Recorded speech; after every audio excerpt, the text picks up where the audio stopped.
came to our house after WWDC 2000. It was actually after the March SDK unveil. After the SDK unveil, he came to our house and said, I have a developer. He was jumping up and down and he said, you're going to make a mapping app for iPhone, and I have a developer who'll fly out here tomorrow, and let's get to work. And Jason and I said, okay, and that was our beginning. So Platial Nearby launched a year ago in July, and it's interesting. It was our first step, and we were pretty disappointed that we missed the launch of the App Store. We were 3 weeks late for it, and had some trouble getting up and out, and didn't have very good relationship with Apple at the time. But because we were really one of the only map apps at that time, we had a tremendous response and ended up getting featured by Apple. I think we got to number 16 of free apps when we launched, and now we have over 350,000 users, even though it's incredibly clunky. It won't be clunky within a couple more weeks because we are doing the upgrade using MapKit, and it's really smooth map and all of our same great data. But I'm not going to talk about Platial, really. Oh, that's still you. Okay. Yeah, sorry.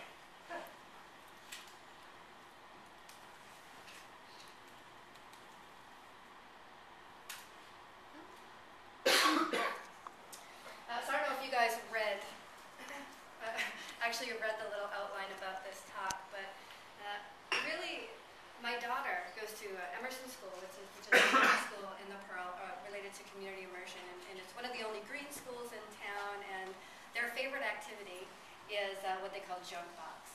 And junkbox is every Friday that they get to go through a box of scrap and make whatever they can out of it, and robots that don't function, and paper airplanes that are made out of really toilet paper tubes and this kind of thing.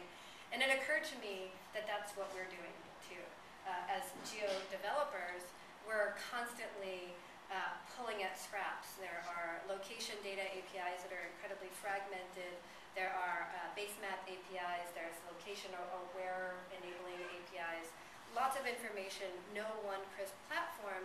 So what that's meant for us is in the last 3 years, we've had to build our own geo search, our own recommendation engine, our own import-export mechanisms, our own community vocabulary systems within the database.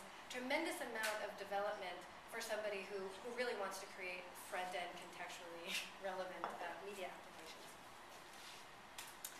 So to look inside of the Geo Junk box, these are not all Platial examples, but for example, we've got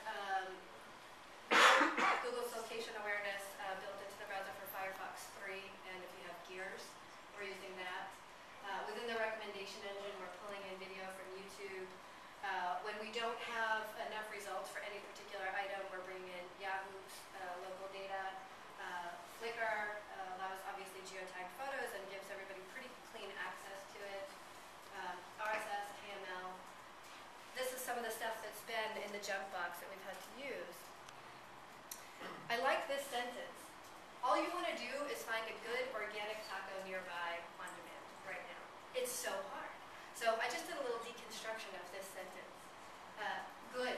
All right. That implies reviews. It implies some social filtering. You could look at Yelp. You could look at Whirl. You could look at Yahoo Local. And nobody does it perfectly yet. So you have to look at a number of those solutions in terms of the qualification. Organic tacos, well, there's us, there's GeoCommons, there are a number of sources where you can find something, categorized location information. Nearby, Loki was the predecessor to Google, and a number of others. And one of the great things that just came out of the new SDK release is location-aware Safari for the iPhone, and that's going to allow more web developers will be able to create for iPhone. And on demand, well, I guess the best we've got right now is Twitter. Outside In is incorporating local news feeds from bloggers. Gigatron is incorporating local event information in a number of cities, but again, incredibly fragmented, lots of information. So you take a simple sentence, and this is why you still can't find a good organic taco nearby on demand. And won't for probably another year. So stage 0 in these apps, I think it's fascinating. I was sure that Looped was going to be a huge success. They were the Apple darling at launch. Sam Altman is an amazing guy. Something about $20–30 million from Sequoia. All the indicators said that they were going to be significant, and they haven't been yet. They're cool, but not significant. And part of the reason is they're an isolated network. They're not integrating with your Facebook friends. You have to recreate your network for iPhone, and people just were not willing to do that. People only. There is an expectation that if you see a map, you should be able to access places. So that iteration of Looped is kind of done. Whirl from Pelago, overly broad and lacked a use case.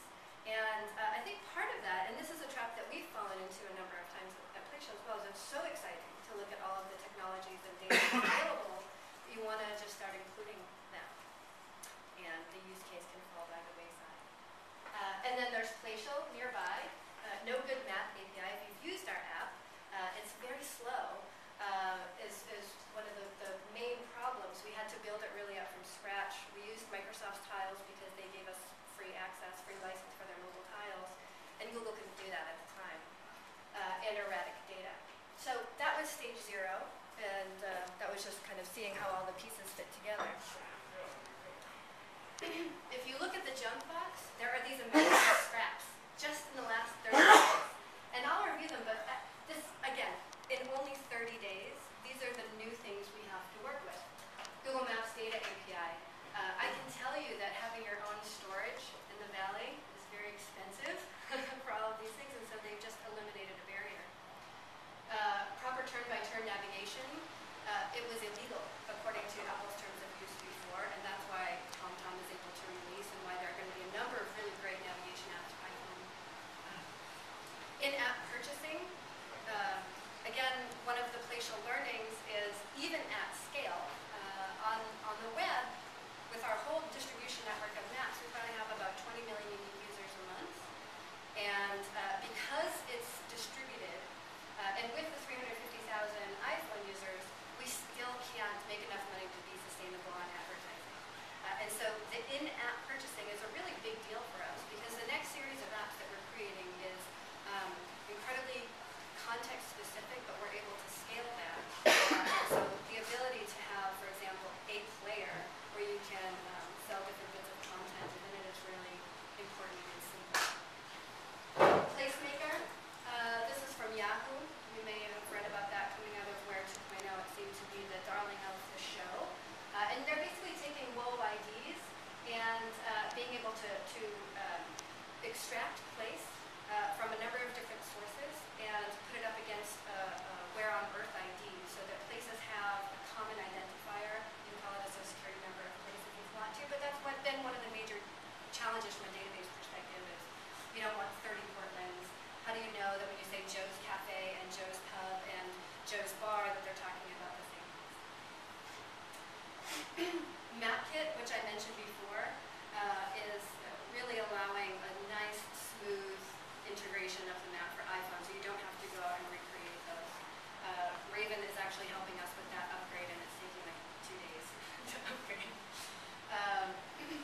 The new version of Safari, again, geolocation API, so even the web pages are going to be location aware, and that will happen for the web as well, the new Firefox, I believe. Let's see, GeoPlanet is another Yahoo thing. And so this is 30 days. Our junk box looks completely different. But it means you can never stop tweaking if you're in this world.